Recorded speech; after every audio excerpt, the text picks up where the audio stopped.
Первое ток-шоу о спорте. Спорт Бурятии без цензуры. Жесткие вопросы. Конкретные и бескомпромиссные ответы. Смотрите только на YouTube-канале Спорт РБ.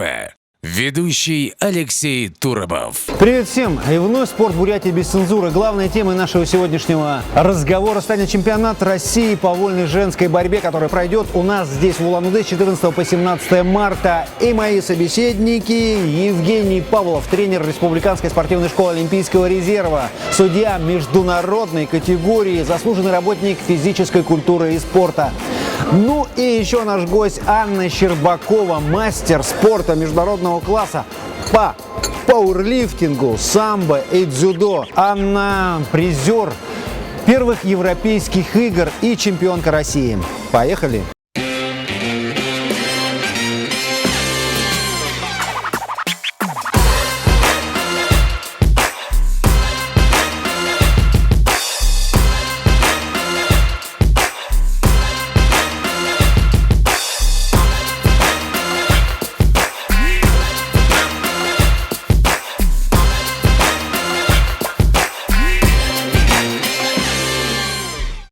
Давайте аплодисменты друг другу.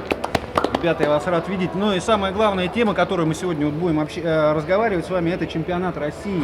В этом году вообще впервые такое крупнейшее спортивное событие года, это чемпионат России по женской борьбе. Он проходит под эгидой защиты озера Байкал. Вот ваше мнение, вы тему-то эту поддерживаете, нет? Конечно же, мы эту тему поддерживаем, что о защите Байкала. И чемпионат России у нас не впервые проходит. Он в 2011 году также предолимпийский проходил тоже в городе Улан-Удэ. В организационном уровне провели его также. Я имею в виду, что впервые проводится мероприятие такого масштаба и посвящено защите Байкала. Анна, а как вы? Ну, сейчас же очень много проходит всяких там челленджей, марафонов. Люди привлекают своими деяниями к нашей проблеме. Ну и мы не остаемся в стороне. Мы тоже хотим поддержать наше священное озеро, всячески привлечь внимание к нашим проблемам, чтобы массовость знала. Что у нас такие проблемы да. есть.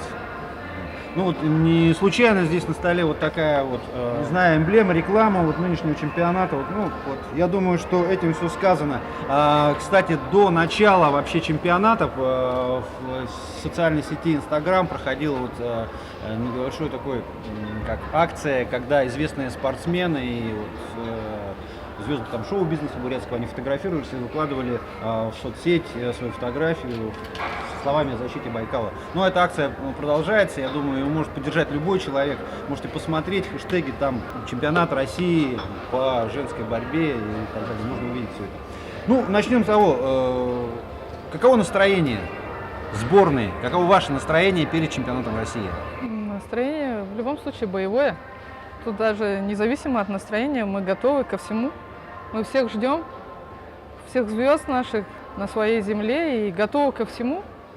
Но пока сбор еще основной не начался у нас, пока еще официально не было команды, пока все кто где на восстановлении, но я думаю, гостеприимны, но готовы к войне. Ясно. Евгений, как готовится, по вашему мнению, сборная, еще не хватает? Я же так знаю, что у нас еще и главного тренера нет сборной. То есть не утвержден человек. Со вчерашнего дня вроде бы утвердили, его сейчас назначили не главный тренер, старший тренер по женской борьбе Евгений Бажимаевич, его вроде бы утвердили в Центре спортивной подготовки. И тренировочные мероприятия еще конкретно не начались, но планируем с 28 по 14 марта провести тренировочный сбор, подводящий к чемпионату России. А так на местах уже тренируемся, работаем, готовимся к чемпионату России. А какие веса у нас будут основные, может быть, как ставки делаются? Какие? Основные веса, скорее всего, я думаю, это где наши лидеры сборной команды Республики Бурятия выступают. Это весовая категория 53, Эльвира Оршуш, 57 Ирина Лагонова, потом 62 Ульяна Тукуренова и Анна Щербакова. Вообще легко ли девочкам в спорте, Аня? Именно в борьбе. Почему вы же вы многие виды спорта попробовали в борьбу, почему-то сейчас уже окунулись конкретно. Кто вам помогает, там, может, советы какие-то? Или вы справляетесь сами самодостаточно, и у вас достаточно богатый опыт такой, и соревновательный в том числе? Не, опыта достаточно, но почему именно сейчас вольная борьба? У нас здесь одна из сильнейших школ в России, ну, независимо от остальных там, да, самбо, дзюдо. Если брать эти виды спорта здесь на уровне республиканского, то вольная борьба лидирующая. И я думаю, что тренируясь в такой команде, результат не заставит меня долго ждать. Как планируете выступить? Ну, все готовятся в любом случае выиграть. Если ты не ставишь такие цели, то вообще нет смысла выступать, а там уже как пойдет.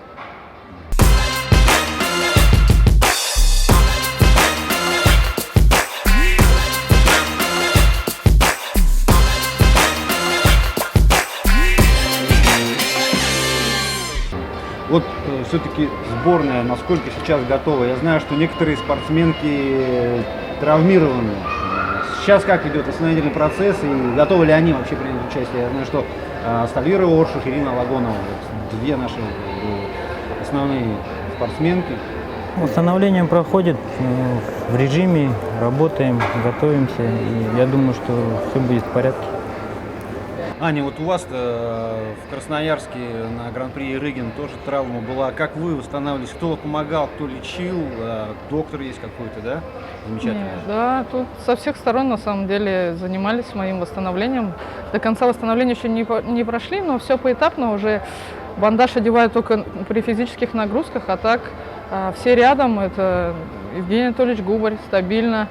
Он уже на протяжении 12 лет, наверное, восстанавливает меня еще. Это хирург. Да, еще. Ну, он, как такое слово жаргонное скажу, самый модный, да, у нас. Ну, модный, не модный, результат таков, что сколько лет я с ним работаю, еще ни одной операции не было. То есть он меня всегда выводит, ставит на ноги, там, руки, пальцы, все мне восстанавливает. Тибетскую медицину сейчас тоже ездили, выписали травки мне. Пью, ну, надеюсь, конечно, на поддержку министерства финансовую, чтобы хотя бы затраты мне частично восстановили. А так, все по плану. Вот, Евгений, вопрос к вам. Все-таки, что сложнее судить, мужские поединки или женские? В чем различие, может, какое-то есть? Конечно же, самое, наверное, сложное – это судить чемпионаты России по мужчинам. А женская борьба, да, есть свои сложности, но более попроще как-то относиться к этому. А так чемпионат по мужчинам. Ну, а вообще какие-то вот случаи курьезные вообще проходили на соревнованиях? Курьезных случаев, как на судействе, именно по судейству таких курьезных случаев не может проходить так, потому что ты выходишь на судейство так же, как на схватку, настроенный, готовый ко всем проблемам. Извне, как бы, то есть от тренеров какие-то проблемы возникают, от зрителей. Ну, в принципе, готов ко всему выходишь. Я не знаю, вот следующий вопрос, наверное, не знаю, кому, к вам, наверное, двоим. Вот смотрите, многие наши вот бурятские болельщики слышат просто такое высказывание. Ну вот, у нас появились там Мария Кузнецова, да, не с нашего региона, там. Почему-то некоторые считают, ну, она не наша, да. Хотя выступает за сборную, да, и завоевывает медали, там, я не знаю. Когда-то в свое время разговор был, ну, Люба Волосова, при том, что она завоевала медали Олимпиады. Ну, Люба, это не наша. Почему-то такое отношение, вот как вы считаете, это люди-то работают, пашут там в республику, а вот некоторых такое. Как вот изменить это мнение? Можно, нет? Все-таки это наши, я считаю. Ну, все наши. Тут я еще раз скажу, что здесь очень сильная школа, и люди тянутся к нам независимо. Люба Волосова, там, Маша Кузнецова. Нина Минкенова тоже не наша, если так рассуждать. И вообще все девочки, даже которые есть в бурятской сборной, они тоже все с районов, и каждый там в своем районе своя, в другом уже не своя. Ну да, я думаю, уровень именно нашей школы бурятской и притягивает людей, которые потом подтверждают статус нашей школы на всех аренах международной, всероссийской. В любом случае, это все наши.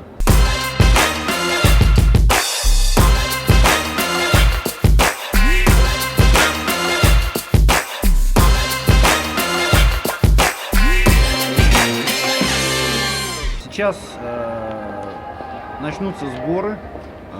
А сами вот гости, они когда планируют приехать?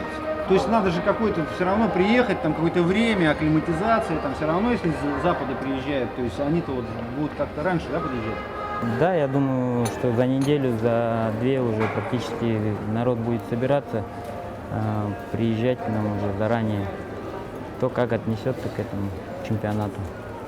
Там уже дело тренера, как он запланировал подготовку к чемпионату России. Ну, возможно, да, за неделю кто-то приедет, кто-то впритык приедет, 14-го конкретно. Я думаю, что каждый по-разному приедет. Основной поток, я думаю, 14 марта. День приезда, самолет, поезд, кто как приедет. Получается, эти же состязания, они как бы являются, ну, и в сборную, там уже дальше с прицелом уже получается на Олимпиаду, да? Вот, кто здесь Еще будет себя один покажет, чемпионат. ну, еще будет. Скорее всего, этот чемпионат будет больше на Евроигры, да, там рассматривать. На чемпионат мира, на Нет, здесь еще стоит чемпионат мира лицензионный, который пройдет в Астане. Оттуда здесь будет формироваться команда уже, которая уже более-менее, я так считаю, что будет готовиться уже к Олимпийским играм.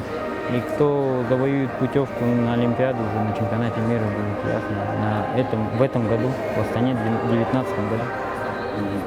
Все-таки о команде что можно сказать? Вот команда дружна, да? Вообще вот, в целом, все девчонки. Аня, смотрю, улыбается. Нет, ну, Разногласий никаких нет, команда вот дружная. Я вот, судя по тому, что по результатам, которые дают девчонки, они намного круче выступают. Уже не один год, по-моему, намного круче выступают, чем парни наши, да? Наши бурятские борцы. Или у мужчин все-таки сложнее? Тут говорят, ой, как тяжело мужикам, как, я не знаю. Мужская борьба все равно сложнее где-то. И очень сложно пройти чемпионат России. Даже раньше был Сибирский федеральный округ, отобраться на чемпионат России. А сейчас Дальневосточный федеральный округ, где там тоже свои есть моменты, которые как отобраться. Ну, в основном у мужчин чемпионат России – это значимое соревнование, откуда первый, второй, третий номер, они уже примерно предполагают, куда поехать, куда поедут. Кто-то на чемпионат мира, кто на Европу, кто на Кубок мира. Ну, это понятно уже. Ну, сильный состав мужской чемпионат России сам по себе. По женщинам все равно чуть-чуть регионов поменьше занимается, где-то народу поменьше. Ну, и конкуренция в некоторых весовых категориях очень большая, в некоторых чуть послабже. Где-то сейчас лидеры травмированы, где-то кто-то как-то. Вообще вот с девочками сложнее работать, с ну, борцами? это, наверное, вопрос к Евгению Да? Артуровичу. Как вот с девочками работать? Капризные бывают? Какие бывают наши там, девчонки-борицы? Да, бывает каприз. Конечно, сложнее работать с ним. Почему? Есть свои моменты тоже. Влюбляются, Женские причуды. влюбляются, иногда бросают тренировку. Было у вас такое? Да я думаю, бессмысленно сравнивать мужчин и женщин, там, где сильнее, где не сильнее. Здесь индивидуальный подход, физиология разная, психология разная, абсолютно. Цикличность, именно природа разная. То есть если мужчина, он может циклами там определенными, у женщины от природного цикла ты уже отталкиваешься. То есть нюансов куча. Да, я думаю, действительно сложнее работать именно как, ну, как тренерам, им сложнее работать с женским составом. Что у всех свои амбиции, свой характер. Мужчины, они эти вещи понимают проще. Руки пожали и все друг друга поняли. А она пока на эмоциональном уровне дойдет. Чаще всего у женщины, да, берет эмоции верх над разумом. Я думаю, что чтобы работать с женщинами, нужно самому иметь стальные нервы. Даже на тот вопрос, который вы задали, Евгению Артуровичу, кого судить сложнее, ну, так как Евгений Артурович работает с женщинами, наверное, ну, с девушками, все равно за девчонок больше переживаешь. Наверное, там не только, это еще хорошо, что волосы есть, хоть и седые, но есть. Я думаю, так-то за девочек все равно переживаешь сложнее. И такие, сам тоже на эмоциональном уровне, каждый ребенок как дочь. А пацаны как-то у них все как-то вот так по-братски. А вот у Анны Щербаковой не было такого желания вот пойти и все-таки стать тренером, или вы тренируете уже? Нет, ну это, я думаю, неотъемлемая часть моей жизни будет в дальнейшем. Но пока есть еще незавершенные моменты, и чтобы потом всю жизнь не сожалеть о том, что что-то не доделала или там остановилась не вовремя. Думаю, свое ремесло всегда нужно передавать. И со временем я займусь этим. Какие главные слова вы говорите своим девчонкам, сборницам иногда, подсказываете? Что вы говорите, чтобы поддержать, чтобы как-то мотивировать? Вот что нужно сказать, какие слова можно найти, чтобы вот поддержать? Я думаю, скорее всего, надо находиться вовремя рядом, и поддержать эмоционально своего спортсмена в плане. А то, что говорить кому-то что-то, каждому по-разному, у каждого свой подход, у каждого свои Ну, нервы. какие-то основные слова Ну, есть? основные. Что, какие основные слова? Вперед, давай, работаем. Вперед, что мы будем говорить на чемпионате России нашим девчонкам. Аня, вот какие бы вам слова хотелось бы услышать от вашего тренера, чтобы он вас поддержал? Может быть, иногда не те слова говорит, которые вот, может быть, нужны. Ну, взрослый уровень это уже другой, да, слова на самом деле уже не так много не значат. Главное, чтобы тренер был рядом, и весь твой настрой зависит от уровня подготовки. Как именно весь период ты проходишь, там сгонка веса, там травмы, не травмы, подводка, встречи, схватки. Это самое главное, в какой кондиции ты находишься, и присутствия тренера уже достаточно, можно даже не разговаривать. Главное видеть его в поле зрения, там, просто он тебе уши там потрет, стряхнет перед схваткой. В основном все молча. Наоборот, спортсмены меньше говорят и меньше слушают. Им все нужно скопить энергию и слышать только на ковре. Все это лишнее, там, что там, кто вокруг все происходит. Люди закрываются, наоборот, даже Исенбаева там под одеялом, да, чтобы никого лишний раз не было.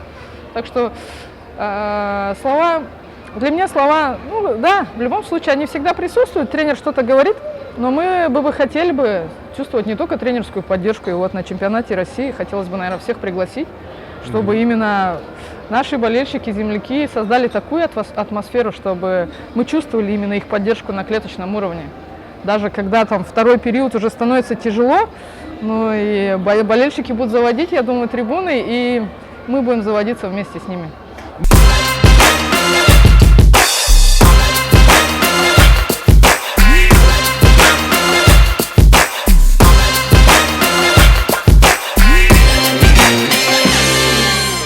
Ну что ж, а мы будем вместе с нашей сборной, с нашими тренерами, болельщиками переживать за наших девчонок на чемпионате России, который, еще раз напомню, пройдет у нас с 14 по 17 марта в Улан-Удэ в физкультурно-спортивном комплексе.